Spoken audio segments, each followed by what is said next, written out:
So here we have the Volkswagen Golf on a 64 plate. I'm going to start off by showing you around the outside of the car, and then we'll hop in and run through some controls on the inside. From the outside though, you can see it's a 5-door car with alloy wheels. We're going to start off inside the boot first of all.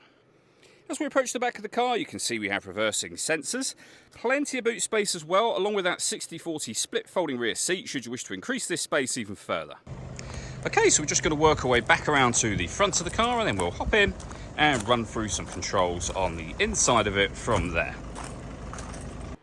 Just briefly before we climb in, I think it's well worth seeing the interior from this exterior point of view. There's plenty to run through on the dashboard, so let's hop in and we'll do that now.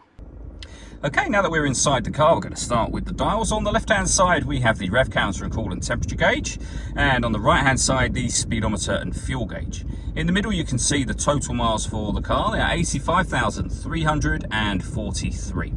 The information displayed above that can be changed using buttons on the steering wheel. We're on the driving data menu at the moment, so you have, for example, a digital readout for the speedometer. There are other menus available to you, and you can see me cycling through those back around to the beginning again, and that's done by using the buttons over here. We have stereo controls, which continue on the left-hand side with cruise control. Once you hit cruise control, you can press this button in the middle. This car is able to maintain its own distance between itself and the car in front, both speeding up and slowing down automatically depending on the car in front's speed. In the centre, we then have the main touchscreen for the car. So, as you can see, there are a few physical buttons down the right and the left-hand sides. We're on the radio menu at the moment, and then it becomes touchscreen. You'll see we could use DAB, FM and AM radio. If you press the media button, you'll be able to listen to your own music.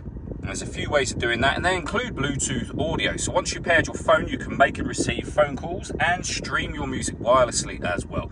Hit the phone button, and you'll be able to pair your phone up. Beneath that, we have the air conditioning, so you can adjust the temperature, fan speed, and direction of the air. The air conditioning is on at the minute, so that's off. Back on. You can recirculate the air that's in the car. That's a great way of heating it up or cooling it down quickly, depending on the temperature you've set over here. This section will open up to reveal some storage and Volkswagen's media input. So we have one end that connects there. There are all sorts of different cables that you're able to buy through Volkswagen or online through other places as well.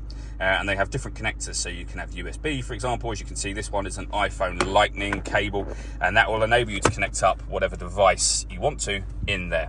We have the gear lever for the fully automatic gearbox. We can turn our parking sensors on and off. We can turn off our stop and start. This car is designed to cut out when it's stationary in traffic to save you fuel. That system is turned off when that light shows, and we can change the driving setup of the car. So you're able to put it into normal, sport, eco, or individual. And under individual, you can customize these settings for yourself. All that leaves me to say is thank you for taking the time to watch this video. If you'd like to come and see the car in person and have a test drive, please feel free to give us a call here at Surrey Specialist Cars. We'd love to hear from you soon.